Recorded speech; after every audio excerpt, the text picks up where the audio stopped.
Buenos días, soy Pedro Puigpey, director en Deloitte y, bueno, antes que nada quiero agradecer a la organización, a TMB y al Colegio de Camins de Cataluña esta iniciativa que me parece importantísima y extraordinariamente crítica para lo que pueda ser una reflexión en torno a la movilidad y a lo que pueda ser el futuro del transporte público, no solamente en Barcelona, sino en Cataluña, en ciudades españolas, europeas y del mundo, ¿no? Se me había pedido tener una breve intervención de 20 minutos, con lo cual tendrá que ser muy general, sobre el futuro de la movilidad en cuanto a elementos conceptuales que van a cambiar o que pueden cambiar o están cambiando en estos momentos la movilidad tal como la entendemos nosotros, ¿no? Yo he tenido la suerte de trabajar en los últimos 4 años en Bogotá y comparar lo que pueda ser la evolución de la movilidad en los países, digamos, avanzados, occidentales, con un nivel tecnológico alto frente a lo que puedan ser países emergentes. Y cómo en estos momentos, pues, por ejemplo, Latinoamérica está en un programa no tan amplio como ha comentado Pere Calvet sobre crecimiento de metros o crecimiento de transportes masivos, pero sí muy importante, pero que en cualquier caso se sitúa, pues, en un estado anterior a los retos que en estos momentos una sociedad occidental europea se está enfrentando con respecto a la movilidad. Mi intervención estará centrada, lógicamente, en los retos de nuestra sociedad, de la sociedad, digamos, occidental, en Europa en particular, aunque en cualquier momento pues, podemos hacer referencia a lo que puedan ser países emergentes, como pueda ser Latinoamérica, que conozco bastante bien, y que, como digo, está en un estado de construcción de infraestructura, tanto de infraestructura vial como de infraestructura de transporte público, que nosotros, de alguna manera, ya hemos pasado, ¿no? Y dicho esto, quiero entrar un poquito con unos antecedentes. Me gustaría puntualizar 3 puntos en cuanto a lo que ha sido las claves conceptuales de lo que ha sido la movilidad en los últimos años. El primero de ellos, y yo creo que lo conocen bastante bien, es la referencia a Colin Buchanan y al informe de Traffic in Towns del año 63, muy antiguo, pero que marcó todo lo que pudo ser el desarrollo posterior de lo que era el entendimiento de la movilidad en la ciudad. Ya saben perfectamente que el informe de Buchanan planteaba 3 factores clave que tenían que llegar a un equilibrio: el factor de accesibilidad al centro de las ciudades, el impacto ambiental que conllevaba esa accesibilidad y, para superar ese impacto ambiental, el coste que suponía la construcción de infraestructuras que eliminasen o redujeran el impacto ambiental. Estos 3 factores tenían que llegar al equilibrio y, si realmente queríamos maximizar la accesibilidad a los centros urbanos, teníamos que sacrificar impacto ambiental, la congestión urbana, o, por el contrario, construir sistemas que pudieran ser biplanos, es decir, subterráneos, elevados, de manera que pudiéramos llegar con una reducción del impacto, pero al mismo tiempo con un alto costo.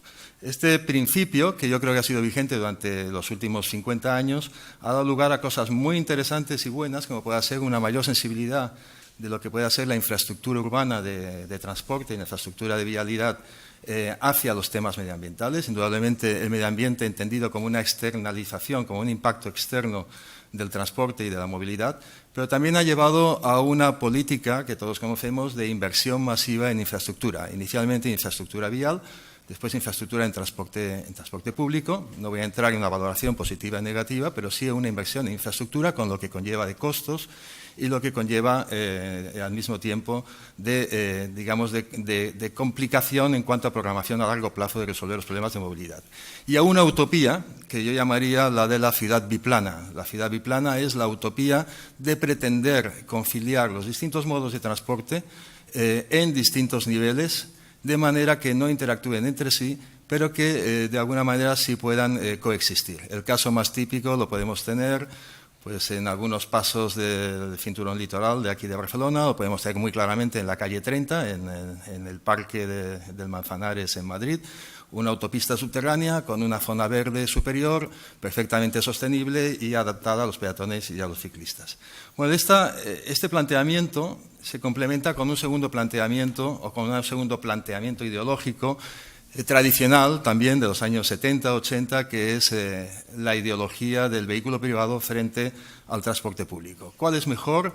¿Cuál es más funcional? ¿Cuál es más adecuado para lo que pueda ser la libertad de las personas, etcétera? Esto todos entendemos ahora que estamos ante ante un debate trasnochado, un debate que se efectuó, que incluso tuvo su peso en los años 80 con posicionamientos políticos de ciertos partidos conservadores más tendiendo hacia la libertad del automóvil frente a los partidos de izquierdas defendiendo el transporte público. Yo creo que este es un debate que ya está absolutamente superado, pero sí me gustaría plantear, porque el futuro que nos viene tiene algo que ver con esto, un poco la defensa de la libertad de movimientos que siempre se ha dicho que tiene el transporte privado, el vehículo privado, la accesibilidad puerta a puerta y esa especie de suposición, que no es cierto, lógicamente, de que la infraestructura es gratis, ¿no? Es decir, las carreteras, hasta que pasas una carretera, una autopista de peaje, la carretera es algo que casi es un derecho de la persona que circula en automóvil y que no la incluye subjetivamente dentro de su concepto de lo que pueda ser un costo de transporte. Por el contrario, los privilegios, por decirlo de alguna manera, del transporte público son indudablemente una mayor eficiencia, una eficiencia energética, una eficiencia en la ocupación de la infraestructura y un menor coste para el usuario, aunque sí quiero remarcar que a lo largo de los últimos 20 años el coste de la gasolina o el coste de los combustibles fósiles ha estado creciendo muy lentamente o estabilizado en términos de moneda corriente, de moneda constante, cuando las tarifas de transporte público han crecido más. Ese es un punto que es interesante notar, en el sentido de que, digamos, la perspectiva de tarifa o la perspectiva de coste asumido subjetivamente por el usuario de transporte privado o del vehículo privado, no suele, digamos, asimilar lo que pueda ser amortización de vehículo ni mantenimiento, pero sí lo que es el coste del combustible. Pues el coste del combustible pues ha tenido una evolución más estabilizada y más baja que la del transporte público. Y el tercer punto que a mí me sirve un poco como premisa para poder entrar en la siguiente fase sería la intermodalidad. La intermodalidad, esta palabra que se repite tanto en el transporte público, es, digamos, algo que viene desde hace muchos años, pero hasta hace unos 20 años no ha aflorado en lo que puedan ser los programas o las estrategias de transporte público. ¿Por qué la intermodalidad? Pues en primer lugar porque el transporte público no puede llegar a ser eficiente en un servicio completo al usuario en una ciudad extensa. Es decir, no podemos garantizar una red de líneas convencionales que puedan hacer o que puedan acercarse al puerta a puerta al distinto usuario. Con lo cual necesitamos, por un lado, jerarquizar el transporte público a través de lo que son transportes masivos o troncales, entre ellas lo que es el sistema de metro, pero también los sistemas BRT, por ejemplo, Transmilenio de Bogotá o Metropolitano de Lima, es decir, sistemas vertebrales que están canalizando los grandes flujos de población o grandes flujos de viajes, servicios zonales de red, de barrio, de distrito o de parte de la ciudad y servicios alimentadores. El concepto de alimentación es un concepto que quizás aquí tenemos poco desarrollado, en el sentido de que es la red de transporte convencional la que alimenta normalmente los servicios masivos, como puede ser el metro, en el caso de Barcelona, pero, por ejemplo, en países como latinoamericanos, como Colombia, Perú, Brasil, etcétera, hay que pensar que nuevas líneas de metro, por ejemplo, o nuevas líneas de BRT conllevan dentro de su modelo de negocio servicios exclusivos de alimentación en las cabeceras o en puntos intermedios, en estaciones de intercambio, exclusivamente pensados para alimentar a estos servicios masivos.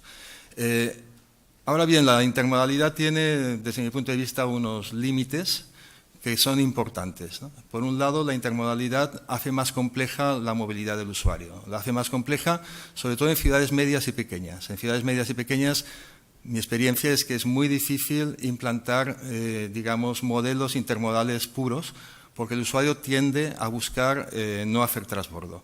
Por otro lado, en las ciudades grandes el transbordo tiene que estar físicamente facilitado, despenalizado, a través de un correcto diseño de la estación de transbordo o de la parada de transbordo, de manera que no suponga, digamos, una impedancia, no suponga digamos, una penalización, ¿no? La integración tarifaria es absolutamente básica, yo creo que todos lo sabemos, y en ese sentido creo que muchas ciudades han avanzado en lo que es la integración tarifaria. Barcelona la tiene, lógicamente, juntamente con muchas otras ciudades europeas, y es un elemento crítico. Y después, el que podemos estar optimizando los modos masivos de transporte, porque estamos alimentando a través de otros modos menores, pero un efecto que hemos visto en algunos de los proyectos o programas de intermodalidad en las ciudades, es que las líneas convencionales de autobús, las líneas de barrio, llegan a tener ocupaciones muy bajas. Y eso supone una descompensación entre lo que pueda ser una mayor eficiencia del sistema vertebral o del sistema troncal, pero una menor eficiencia del sistema de alimentación. Y eso nos dará lugar a lo que puedan ser en estos momentos los cambios que se están dando, ¿no? ¿Hacia dónde están yendo este nuevo paradigma de la movilidad? Pues yo apuntaría 5 elementos que están cambiando radicalmente el panorama en el mundo occidental, europeo y norteamericano, no tanto en el mundo latinoamericano, sí en el mundo asiático. Por un lado, la aparición del vehículo autónomo, la aparición del vehículo no solamente automático, en cuanto a lo que pueda ser conducción automática, sino que tenga autonomía tanto en el flujo de información como en lo que pueda ser la capacidad de moverse independientemente del usuario que está utilizándolo. En segundo lugar, el auge del IoT, es decir, del Internet aplicado a las cosas, es decir, que las cosas, los cacharros, las máquinas interactúen entre sí a través de Internet, es decir, que un automóvil automáticamente interactúe con su central de aparcamiento, que una nevera interactúe con el teléfono directamente sin intervención del usuario, el auge del Internet de las cosas y de la conectividad de los vehículos. Este es otro punto muy importante que nos va a llevar a una transformación radical de lo que es la movilidad. El tercer punto es más de conducta. Es decir, en estos momentos las economías compartidas están explotando, no solamente en lo que pueda ser los aspectos como puede ser un Waze, lo que pueda ser un compartir datos para que de alguna manera exista un elemento colaborativo que sea superior y que pueda ser aprovechado por muchos, sino también los cambios en las conductas de los clientes, de los ciudadanos, de los usuarios. En concreto, todo el fenómeno del car o del vehículo compartido o del car y del motosharing, que supone un cambio, la renuncia a lo que es la propiedad del vehículo y el paso a compartir un bien o a compartir un activo para tener una utilidad común. La potenciación de la inteligencia artificial, no quiero profundizar en este punto porque es de todo conocido. Y por último, el importante flujo de información a través de lo que pueda ser Analytics, que en estos momentos va a permitir pues no solamente venderle Coca-Colas a los usuarios que utilicen el metro, sino también tener un conocimiento mucho más profundo del usuario en cuanto a sus tendencias, en cuanto a su conocimiento, en cuanto a sus hábitos de movilidad, y para poder complementarle, no solamente con un servicio exclusivo, sino para poderle complementar, digamos, con un servicio integral. Esto nos va a llevar a algunos ejemplos, voy a ir muy rápidamente porque creo que me estoy alargando, que sería por un lado, que nos vamos a encontrar en un mundo en que los vehículos funcionan de forma automática, que nunca se chocan. ¿Cuál es la implicación directa que tiene esto? Pues fundamentalmente una utilización mucho más eficiente de la infraestructura.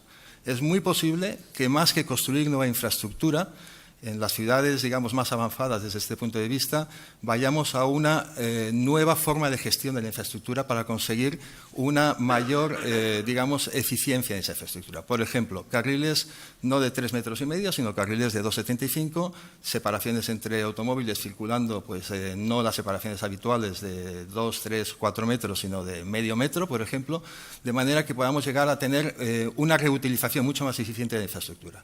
En segundo lugar, los vehículos pertenecen a proveedores de movilidad y no tanto a la propiedad personal. Esto es un cambio importante en la conducta que lo estamos viendo. En Madrid se está viendo espectacularmente, en Barcelona en menor medida. Yo creo que también debido a que todavía está pendiente la regulación que el Ayuntamiento de Madrid puede sacar conforme a los temas de car sharing y motosharing, pero esto va a ser un cambio imparable, el tema del vehículo compartido. Habrá un impacto claro en lo que puedan ser los impuestos, el sistema de ingresos, los seguros. No voy a entrar, es un tema colateral, pero también va a suponer una revolución en el mundo de la fiscalidad y en el mundo de los seguros, etcétera. Después, el transporte integrado ya no va a ser un elemento especial, sino que va a ser la norma. Es decir, tenemos que pensar en paquetes integrados para el usuario, para que pueda realizar el viaje, no las etapas del viaje, no centrarnos en las etapas del viaje, sino para centrar el viaje desde el origen al destino de una manera única y para centrar su plan de viajes de la semana, del día, de la semana, del mes y del año de una manera única. Es decir, la aproximación de los modos de transporte hacia el viaje no va a ser yo voy a cubrir mi etapa, yo voy a cubrir mi viaje en metro, sino yo voy a intentar cubrir la necesidad del usuario en cuanto a la movilidad de este viaje, de este día, de esta semana o de este mes. Aparecerán nuevos sistemas de transporte, sobre todo en tema de entregas de mercancías automatizados. Esto es un tema, digamos, colateral, pero muy importante de distribución urbana. Y, por otro lado, los datos del consumidor pues, van a proporcionar pues, digamos, una información que va a ser inapreciable para lo que pueda ser esa optimización. Muy rápidamente, ¿cuáles son los drivers, desde mi punto de vista, que pueden estar empujando en estos momentos esta revolución? Por un lado, el cambio en las tecnologías, en la tecnología de, digamos, de tracción o del tipo de combustión. Estamos con, lo ha comentado antes Pere Calvet, estamos en un proceso clarísimo de electrificación, tanto de vehículos privados como del sistema de transporte público, en el caso de los autobuses. En Latinoamérica yo estoy en estos momentos en 3 proyectos de autobuses eléctricos, en Costa Rica, en Paraguay y en Colombia, y es un tema absolutamente prioritario. Por otro lado, el cambio a materiales ligeros, que va a reducir temas de lo que puede ser eficiencia, costes, consumos energéticos, sin marcar o sin lastrar la seguridad. Los avances que he indicado en los vehículos conectados, los cambios en las preferencias de movilidad, en la conducta de la movilidad de los usuarios y la aparición de vehículos autónomos. Solamente 2 ejemplos. Uno sería, digamos, el automóvil compartido. Estos son unas proyecciones. Ya saben ustedes que las proyecciones no hay que hacerles muchos casos, pero en este caso, como vienen de la Universidad de Deloitte, hay que hacerle más caso que otras, ¿no? Bueno, bien, esta primera proyección se dirige fundamentalmente a qué podría ser la composición del parque automóvil de aquí a 30 o 40 años. En gris tienen los autos convencionales adquiridos por los ciudadanos. En azul, en el color verde ven los autos que pueden venir del sector del mundo del vehículo compartido y en azul clarito tenemos aquellos autos que vendrían como vehículo privado, digamos, autónomo, es decir, sin necesidad de utilización de conductor. Y hay un azul un poquito oscuro que correspondería al mundo de los Uber, Cabify, etcétera, etcétera.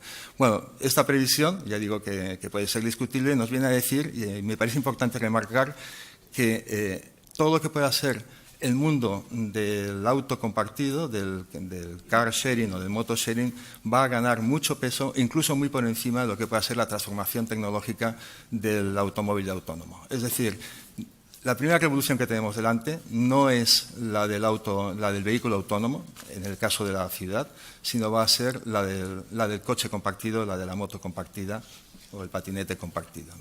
Y eso es un punto muy importante tener en cuenta en las futuras políticas. Aquí a la izquierda es simplemente un ejemplo de la transformación. Esta es una aplicación habitual, creo que Chippy, que en estos momentos está perfectamente accesible para los teléfonos móviles, que te indica la posición de los vehículos, tanto motos como automóviles, disponibles para lo que puedan ser actividades de car sharing de las distintas empresas. La nube pues, es extensísima y en estos momentos se está cubriendo pues, prácticamente pues, toda la ciudad, tanto en Barcelona como en Madrid. La conectividad es otro de los puntos importantes que me gustaría recalcar. Cómo estamos pasando de una conectividad digamos, unilateral o de una unidireccional, que es la que tenemos en estos momentos, que puede informar al vehículo sobre una serie de componentes, lo que pueda ser el estado de la carretera, seguridad, estado del tiempo, etcétera, a la aparición de plataformas digitales que permitirán conexión entre vehículos conectados y a una situación dentro de 15 años, o dentro de 15, de 20 o de 10 años, en la que de alguna manera esa interacción se hará a través de comunicaciones constantes de plataformas centradas en lo que pueda ser interacción vehículo-vehículo y que va a permitir, lógicamente, una optimización de lo que pueda ser la movilidad en vehículo, en una optimización de lo que puede ser la experiencia del usuario y una mayor facilidad y seguridad en lo que pueda ser el viaje. Estos cambios, que ya digo, están a la puerta de la esquina, unos más rápidos y otros más lentos, nos van a llevar a un reto con el transporte público convencional. Desde mi punto de vista, estamos ante la aparición de unos modos de transporte que yo he llamado periféricos, porque están en la periferia de lo que hemos entendido siempre como vehículo privado, como movilidad privada y la movilidad en transporte público. Esos vehículos, esa periferia está más bien basada en lo que pueda ser, digamos, un transporte personal, le llamaríamos, o individual, y no tanto en lo que es un transporte masivo. Tiene que interactuar con el transporte masivo. Y para mí uno de los temas que en estos momentos tenemos que enfrentar es cómo interactuamos con el transporte público convencional. En principio, yo he clasificado 4 modos periféricos de transporte, ya digo, individuales, que sería, por un lado, la bicicleta eléctrica. Es un tema que no solamente pues, en ciudades como Barcelona o Madrid está creciendo, sino que Latinoamérica está explotando en cuanto a lo que es el uso de la bicicleta para movimientos de corta distancia y para acceso a transporte público. Eso es importante, para acceso a transporte público. Se han convertido en alimentadores de transporte público en las troncales masivas. El segundo modo periférico sería el vehículo compartido, el automóvil o la moto sharing, que he comentado. El tercero es algo que de alguna manera se ha ido perdiendo con el tiempo, pero posiblemente vuelva a recuperarse, que es el vehículo con conductor y acompañante, el carpooling. Y el cuarto son los servicios a demanda muy importantes, en el sentido de que ya fabricantes como Volkswagen están trabajando sobre lo que puedan ser servicios mucho más ágiles que lo que puedan ser líneas regulares de transporte público, servicios semipúblicos, es decir, servicios privados más en la línea de los Cabify, en la línea de los Uber, pero preparados para hacer recorridos. Ya lo tienen, los servicios Uber, por ejemplo, tienen un servicio de este tipo que hacen recorridos estándar, pero que de alguna manera permiten ser utilizados por distintos usuarios. ¿Cómo va a ser su relación con el transporte público? Pues por un lado van a atacar directamente lo que es la movilidad en vehículo privado en las ciudades. Eso es un punto muy positivo porque va a haber un aumento clarísimo de lo que pueden ser las mejoras ambientales, la mayor eficiencia energética, una mayor eficiencia del uso de los activos en estos momentos de lo que son los vehículos. Y en ese sentido yo creo que las noticias son muy buenas en el sentido de que vamos a tener no un vehículo en propiedad que la mayor parte del tiempo va a estar parado, o lo vamos a tener parado en nuestra casa o en un aparcamiento en el centro de la ciudad ocupando su espacio, sino que vamos a tener vehículos que van a estar siendo optimizados en todo momento. Eso, por un lado, yo creo que es un tema muy positivo. Por otro lado, tenemos un gran reto y es hasta qué punto vamos a poder complementar estos nuevos modos con los transportes públicos. ¿Van a ser alimentadores, como pasa en muchos casos, o van a ser competencia directa del transporte público? Y aquí, entonces, tendríamos que irnos al otro lado de la ecuación, que sería la parte del reto para el transporte público, donde yo creo que en este momento los retos principales están en conseguir una mayor eficiencia en los índices de ocupación y en el coste de producción, frente a mantener la calidad de servicio. Esa mayor eficiencia tiene que venir necesariamente en modos rígidos, como pueda ser el metro, tiene que venir de una mayor captación y en una mayor asunción de lo que pueda ser el viaje integral, convirtiendo estos modos periféricos no tanto en competencia, sino en alimentadores, de alguna manera, en alimentadores del transporte público. La innovación tecnológica es otro de los retos, no voy a extenderme, yo creo que va a ser un tema que se va a desarrollar mucho en las siguientes ponencias.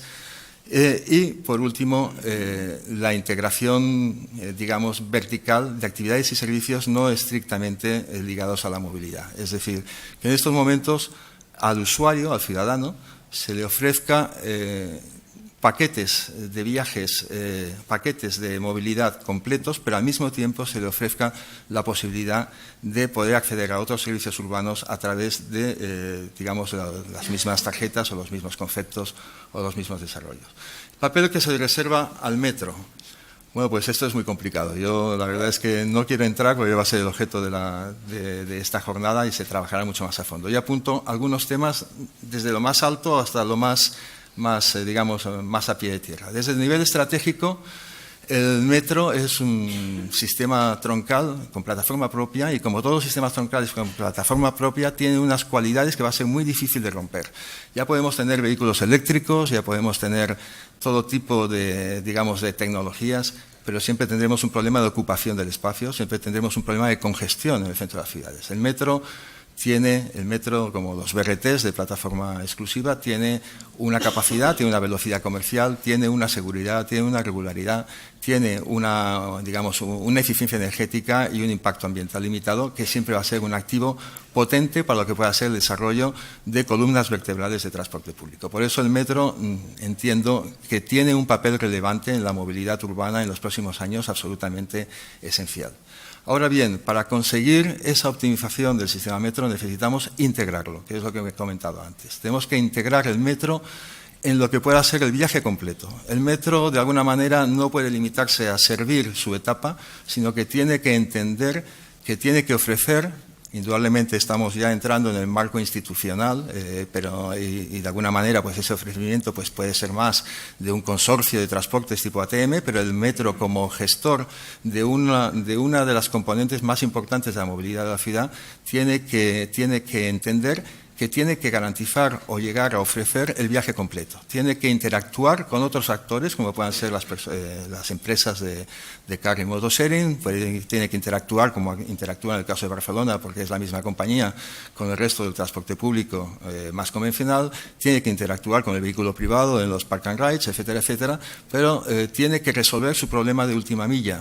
Una de las preocupaciones de los operadores de autobús siempre en estos momentos es cómo llegar a la última milla, cómo ofrecer la última milla para, de alguna manera, competir con aquellos modos que están llevando un puerta a puerta al usuario.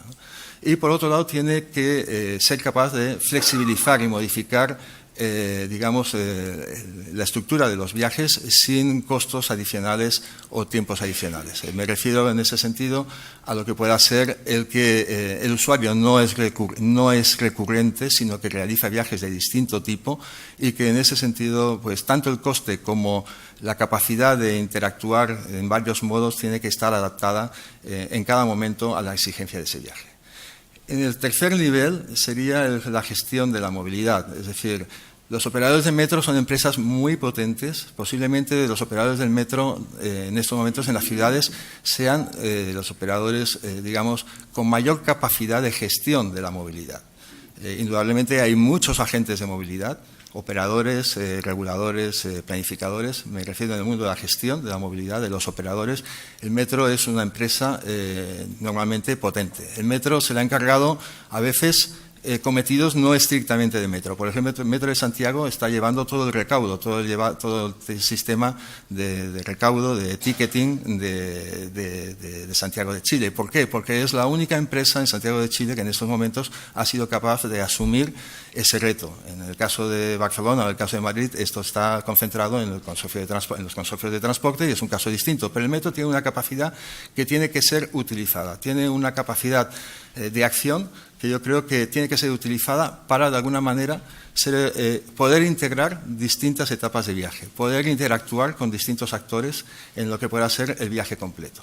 Entonces, mi pregunta sería, ¿podría el metro de Barcelona, gestionar las relaciones con actores, por ejemplo, de car sharing o de moto sharing, para gestionar el sistema de última milla, de manera que se le facilitase al usuario el movimiento de origen a destino y no solamente el movimiento dentro del sistema metro? Podría ser un tema interesante a investigar, ¿no?